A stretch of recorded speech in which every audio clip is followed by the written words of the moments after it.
नमस्कार मित्रों, मैं हनुमान छिपा आप सभी का एनवीरा ऑनलाइन क्लासेस के अंदर हार्दिक स्वागत और अभिनंदन करता हूं। दोस्तों, आज अपन पढ़ेंगे वही कक्षा 10 का पाठ द्वादश 12वां पाठ पढ़ेंगे। दोस्तों, कल अपन इसका फर्स्ट पार्ट पढ़ा था, आज अपन पढ़ेंगे इसका सेकंड पार्ट, मरु सौंदर्यम, है ना, मरुस्थल की सुंदरता। कल दोस्तों अपन इसके 1 से लेकर के 4 श्लोक पढ़े थे। आज पढ़ेंगे दोस्तों 5 से 8 तक। इसमें टोटल दोस्तों 8 श्लोक है और इन 8 में से एक श्लोक मैं मानता हूं 100% आपके बोर्ड में आ जाएगा, चाहे वो संस्कृत व्याख्या में हो चाहे हिंदी व्याख्या में हो। 90% तक दोस्तों एक श्लोक आपके कंफर्म है, आ सकता है, ये नहीं कह सकता मैं, बाकी 90% आ सकता है ना, तो अच्छा सा पढ़ लेना। ठीक है दोस्तों, कल अपन इसका फर्स्ट पार्ट भाग पढ़ा था, आज अपन इसका पढ़ेंगे सेकंड भाग, है ना, मरु सौंदर्यम, मरुस्थल की सुंदरता। क्या कहा दोस्तों, ते तुंदिला स्वादुरसा कलिंग सा शारदी चंचल चंद्रिका च स्फूर्ति स्फुरन्ति स्फुरगावलीषु कमेलकानां गतयश्च तास्ताः। क्या कहा दोस्तों, तास्ताः, ये इंपॉर्टेंट है दोस्तों, पेपर में आएगा आपके। तास्ताः तो संधि विच्छेद क्या होगा, ताहा प्लस ताहा। ठीक है, ताहा प्लस ता, संधि कौन सी है ये, सत्व विसर्ग संधि। कौन सी है दोस्तों, सत्व विसर्ग संधि। अब ये सत्व क्यों है, क्योंकि विसर्ग के स्थान पर स हो गया। सत्व क्यों है, विसर्ग के स्थान पर स हो गया। सेम ऐसी कैसी संधि है दोस्तों, एक ये रही गतयश्च, तो इसका संधि विच्छेद क्या होगा, गतयः प्लस च। ये भी कौन सी है दोस्तों, सत्व विसर्ग संधि। कौन सी है, सत्व विसर्ग संधि। ये भी कौन सी है, सत्व विसर्ग संधि। ये भी क्यों, सत्व क्या है। अब इसमें देखो दोनों में अंतर है दोस्तों, समझ लो, कोई बात नहीं। क्या कह रहे हैं, विसर्ग के बाद में, किसके बाद में, विसर्ग के बाद में यदि च या छ हो, क्या हो, च या छ हो, है ना दोस्तों। क्या कह रहे हैं, विसर्ग के बाद में, किसके बाद में, किसके बाद दोस्तों, विसर्ग के बाद में, किसके बाद में, विसर्ग के बाद में च या छ हो, क्या हो, च या छ हो।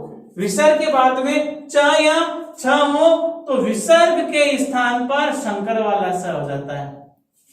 कौन सा स हो जाता है, संकर वाला। फिर क्या कह रहे दोस्तों, विसर्ग के बाद में, किसके बाद में, विसर्ग के बाद में त या थ हो, क्या हो, त या थ हो। किसके बाद में, विसर्ग के बाद में त या थ हो तो विसर्ग के स्थान पर सलेट वाला स हो जाता है। कौन सा स हो जाता है, सलेट वाला स। अब देखो यहाँ पे विसर्ग के बाद त था, है ना, त हो तो सलेट वाला स, ये देखो सलेट वाला स हो गया। विसर्ग के बाद में च या छ हो तो देखो दोस्तों च है, इसलिए विसर्ग के साथ संकर वाला स, ये संकर वाला स, है ना। और विसर्ग के साथ जो भी स बनेगा वो हलंत होगा। हलंत यानी उसके अंदर स्वर की मात्रा नहीं होगी, किसकी मात्रा नहीं, स्वर की, मतलब वो हलंत होगा ऐसे। अब जब अपन सिर्फ एक स को लिख रहे हैं तब तो इसका सो ऐसे होगा। अगर अपन ज्वाइंट में वर्ड के एक साथ समूह में लिखते हैं तब उसको हलंत को ऐसा लिखा जाएगा, हलंत को ऐसा लिखा जाएगा। अब देखो दोस्तों इसका अनुवाद देख लो, क्या कह रहा है, क्या कह रहा है, ते, ते यानी वे, ते यानी वे, तुंदिला, तुंदिल यानी मोटे पेट वाले, वे मोटे, स्वादुरसा, स्वाद से युक्त, स्वादुरसा, स्वाद से युक्त, वे मोटे, तुंदिला यानी मोटे। और तुंदिला आपके 7th क्लास में स तुंदिला, वे मोटा, है ना, है ना, मैं तुंदिल हूं, है ना। क्या, ते वे तुंदिला, वे मोटे, स्वादुरसा, स्वाद से युक्त, कलिंगा, कलिंगा का मतलब होता है दोस्तों मतीरे, कलिंगा यानी मतीरे। वे, ते यानी वे तुंदिल मोटे, वे मोटे, स्वादुरसा, स्वाद से युक्त, वे मोटे, स्वाद से युक्त, कलिंगा मतीरे। क्यों, क्योंकि मरुस्थल में ही मतीरे होते हैं ज्यादा। मतीरे जो होते हैं ना दोस्तों, मतीरे है, काकड़ियो है ना, मतीरा काकड़िया, और आपके काचर, और ये क्या बोलते टिंडसी वगैरह होते ना, लोया टिंडसी है ना, ये किसके हैं? ये मरुस्थल के ही हैं। बाजरी, मूंग, मोठ, बाजरी ये मरुस्थल के हैं ज्यादा, है ना। वे तुंदिला यानी मोटे, वे मोटे स्वाद से युक्त, कलिंगा यानी मतीरे, वे मोटे स्वाद से युक्त मतीरे, साच और वह, साच और वह, साच और वह शारदी, शरद ऋतु, शारदी यानी शरद ऋतु, और वह शरद ऋतु की चंचल चंचल चंद्रिका चांदनी, है ना, और वह शरद ऋतु की चंचल चांदनी। विशेषताएं बता रहे किसकी? मरुस्थल की, मरुस्थल की विशेषता बता रहे हैं क्या ना, वे मोटे स्वाद से युक्त मतीरे, और वह शरद ऋतु की चंचल चंद्रिका, और वह संचल, और वह शरद ऋतु की चंचल चांदनी, स्फुरगा वल्लीसु, स्फुरगा है ना क्या कह रहे दोस्तों? स्फुरगा है ना, पक्षियों में, स्फुरगा यानी पक्षियों में फड़फड़ाती, स्फुरंती स्फूर्ति, है ना, स्फुरगा यानी पक्षियों में, है ना, पक्षियों में फड़फड़ाती स्फूर्ति, स्फूर्ति यानी ताजगी, है ना, यूं फटाफट काम करना, है ना। क्या कह रहे हैं? है ना, पक्षियों में फड़फड़ाती स्फूर्ति या ताजगी, सा वह, है ना, स्फूर्ति, है ना, और वह स्फूर्ति क्रमेर का नाम ऊंटों की, है ना, ऊंटों की, ताता गतया, वे गठिया, गतियां, गतया यानी गतियां, चाल, ऊंटों की चाल, ऊंट चलते हैं यूं, है ना, मस्त लगता है। तो क्या करें? वे मोटे स्वाद से युक्त मतीरे, और वह शरद ऋतु की चंचल चांदनी, शरद ऋतु की चंचल चांदनी, पक्षियों की फड़फड़ाती हुई स्फूर्ति, पक्षी उड़ते नहीं फड़फड़ करते हुए, उड़ते आकाश में, है ना, यूं जाते हैं, यूं आते हैं, यूं घूम जाते हैं, घूमते नहीं घूमते, तो वो यही कह रहा है कि पक्षियों की फड़फड़ाती स्फूर्ति। अपन देखते हैं ना, कबूतर हो, पक्षी हो, यूं ऊपर उड़ता हो, एकदम से यूं नीचे आ जाता है, आता नहीं है, अचानक घूम जाता है ना। तो कह रहे हैं फड़फड़ाती पक्षियों की स्फूर्ति, है ना, कंप्यूटर में लगाना गतियां, और वह ऊंटों की गतियां, और वे ऊंटों की गतियां, चाल, और वे ऊंटों की गतियां, ये सब मरुस्थल की विशेषताएं हमारे मन को आकर्षित करती है। दोबारा देख लो, एक बार एक साथ देख लो। वे मोटे स्वाद से युक्त मतीरे, और वह शरद ऋतु की चंचल चांदनी, शरद ऋतु की चंचल चांदनी, पक्षियों की फड़फड़ाती हुई स्फूर्ति, पक्षियों की फड़फड़ाती हुई स्फूर्ति, और वह, है ना, ऊंटों की वे गतियां, यह सब कुछ मरुस्थल की शोभा को बढ़ाते हैं और हमारे मन को आकर्षित करते हैं। अगला क्या कहे दोस्तों? वर्षा गमे चारु मरु विहाय पुण्यत्र कस्यादपि रमेत चित्तम सरहसु वर्षा समय अपि यस्मिन् शरद प्रसन्नम सलिला चकास्ति, है ना, चकास्ति। तो क्या करे? वर्षा गमे, वर्षा के समय में, जब वर्षा जाती है ना तो उसके समय में वर्षा गमे। तो क्या करे दोस्तों? वर्षा के समय, वर्षा गमे, वर्षा के समय,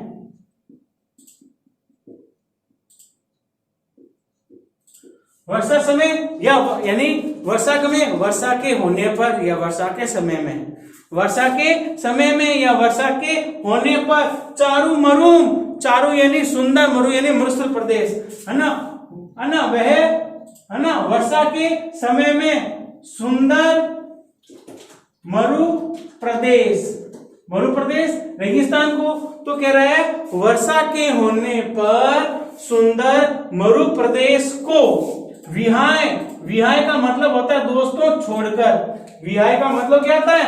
छोड़कर, विहाय का मतलब छोड़कर, वी प्लस हा प्लस लेप, है ना, लेप रहता है, लय प्रत्यय कहां लगता है? जब धातु से पहले उपसर्ग हो। तो कह रहे हैं वर्षा के समय या वर्षा के होने पर सुंदर मरु प्रदेश को छोड़कर अन्यत्र दूसरी जगह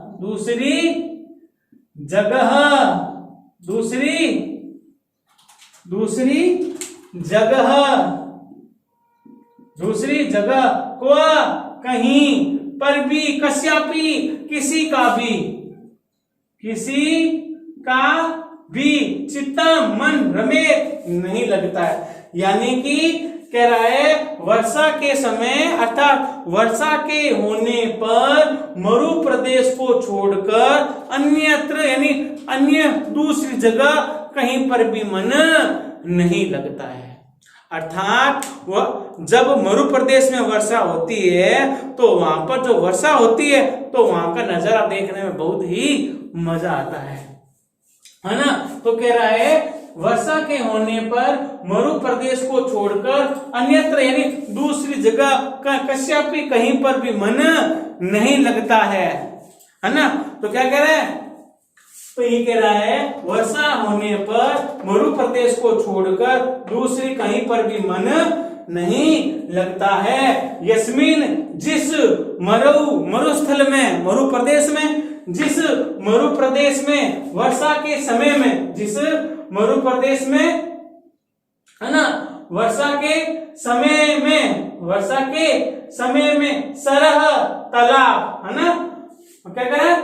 सरह तालाब। तो कह रहा है वर्षा के समय में शरद ऋतु की तरह तालाब है ना।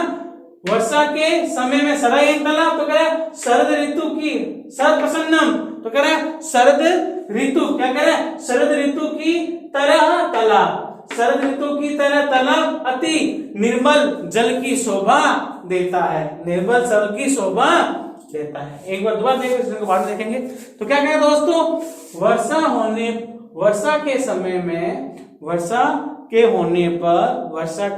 होने पर सुंदर मरु प्रदेश को छोड़कर अन्य मतलब दूसरी कहीं पर भी किसी का भी मन नहीं लगता है। अर्थात सभी का मन मरु प्रदेश में ही लगता है और उनका मन दूसरी जगह नहीं लगता है। जिस मरु प्रदेश में वर्षा के समय में भी शरद ऋतु की है ना क्या कह रहा है? शरद ऋतु की तरह तालाब। शरद ऋतु की तरह तालाब में अति निर्मल सलिलम यानी जल चकास्थी शोभा देता है। यानी शरद ऋतु के अंदर जो तालाब के अंदर पानी है वो पानी बहुत ही शोभा देता है। तो क्या कह रहे हैं? जिस मरु प्रदेश में वर्षा के समय में भी शरद ऋतु की तरह तालाब है ना। शरद ऋतु की तरह तालाब में अति शोभित जल शोभा देता है। अति निर्मल जल शोभा देता है। तो कह रहे हैं जिस मरु प्रदेश में वर्षा के समय में भी शरद ऋतु की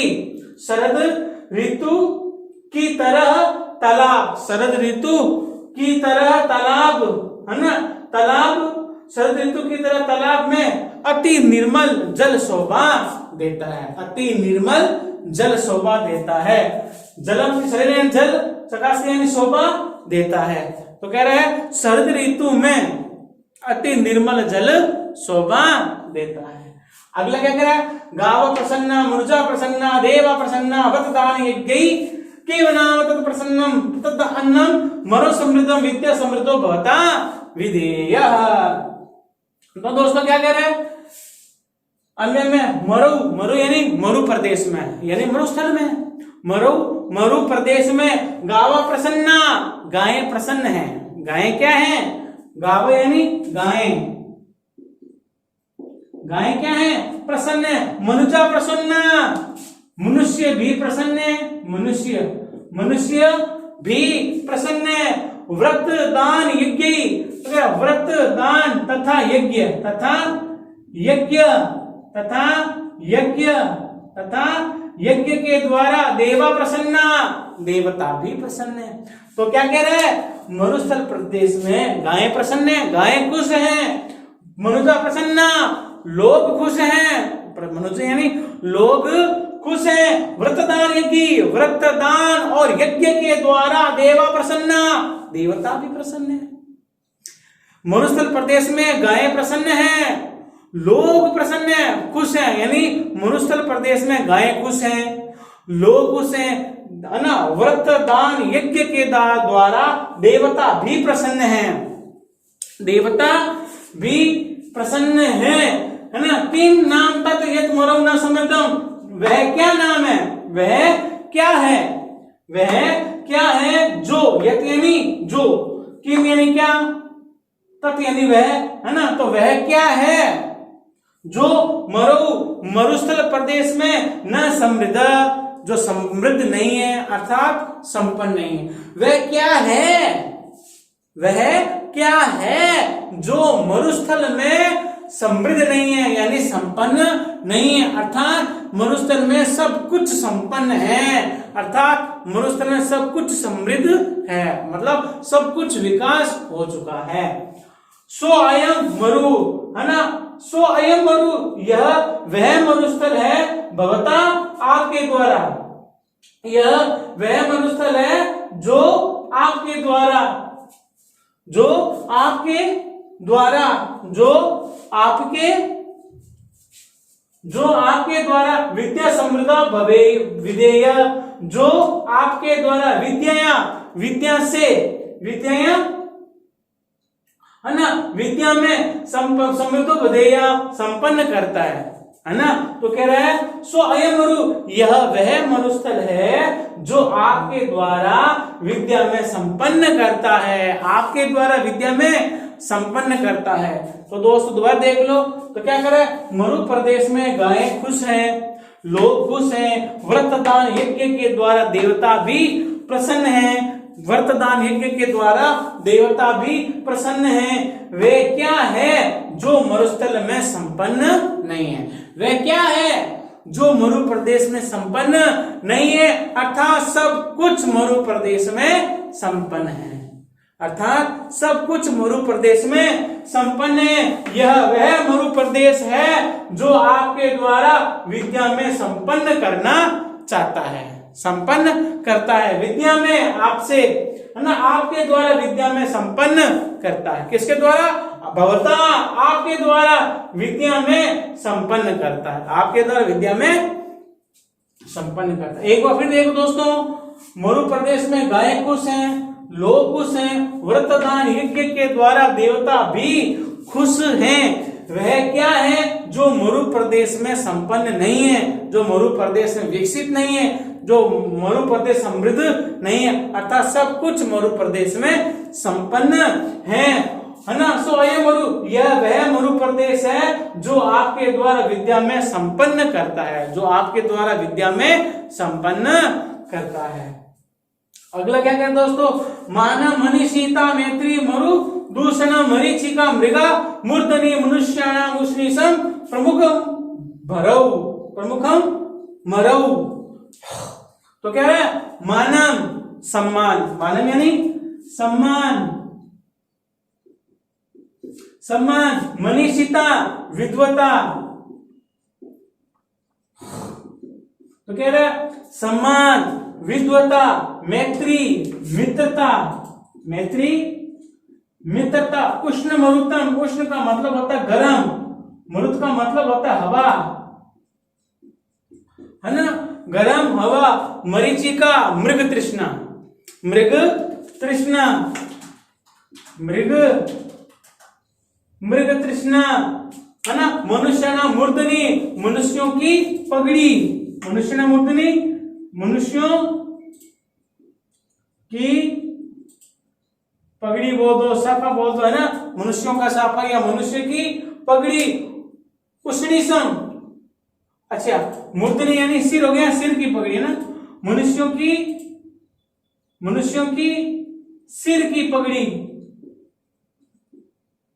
सिर पर पगड़ी कर लो, सिर पर पगड़ी इत्यादि, यह सब कुछ मरु प्रमुखम, मरु प्रदेश की मरु प्रमुखम, है ना। क्या कह रहा है, इत्येतम, यह सब कुछ मरु प्रदेश में प्रमुखम, प्रमुख है। तो क्या कहा दोस्तों, मानव सम्मान, मनीषिता, विद्वता या विचारशीलता, सम्मान, विचारशीलता या विद्वता, मित्रता, मैत्री, मित्रता, उष्ण मरुतम, गर्म हवा। क्योंकि आपको पता है मरुस्थल में गर्म हवा, क्योंकि माटी जल्दी गर्म हो जाती है और ठंडी भी जल्दी हो जाती है। कल ही मैंने कहा था, अभी चले जाओ आप जैसलमेर में, खूब ठंडी हवा चलती है रात को, और दोपहर में वही गर्म माटी। आप पैर यहां से आप 10 कदम नंगे पांव नहीं चल सकते, इतनी भयंकर माटी गर्म हो जाती है। नंगे पांव अपन 10 कदम तक यूं नहीं चल पाते, इतनी भयंकर गर्म माटी हो जाती है, मिट्टी हो जाती है। तो कह रहा है सम्मान, विद्वता या विचारशीलता, मित्रता, गर्म हवा, है ना। मरीचिका यानी मृग तृष्णा, यानी काले हिरण भी होते हैं, मृग यानी प्यासे हिरण, जो क्या होता है हिरण मई अपने जो अंदर क्या बोलते हैं इसको ढूंढने के जाते हैं ना, खुशबू आती है उनको, है ना, उसके लिए दौड़ते रहते हैं। मृग तृष्णा यानी प्यासे हिरण। मनुष्य ना मूर्धनि उष्णिसम, है ना, मनुष्य के सिर की पगड़ी, मनुष्यों की सिर की पगड़ी इत्येतम, यह सब कुछ, यह सब कुछ मरु प्रदेश में प्रमुख है। क्या यह सब कुछ मरु प्रदेश की शोभा है, या यह सब कुछ मरु प्रदेश में प्रमुख है या विशेष है। तो क्या कह रहे हैं, सम्मान, विद्वता, मित्रता, गर्म हवा, मृग तृष्णा, मनुष्यों के सर की पगड़ी, यह सब कुछ मरु प्रदेश में प्रमुख है। क्या ये मरु प्रदेश की शोभा बढ़ाते हैं। आई बस में दोस्तों, कहीं डाउट हो तो बोल देना, है ना, मैं आपको फिर समझा दूंगा। एक बार शॉर्ट में दोबारा देख लो, सब देख लो। वे मोटे स्वाद से युक्त मतीरे और वह, है ना, शरद ऋतु की चंचल चांदनी, पक्षियों की फड़फड़ाती स्फूर्ति, वह, है ना, ऊंटों की गतियां, यह सब कुछ मरु प्रदेश की शोभा बढ़ाते हैं।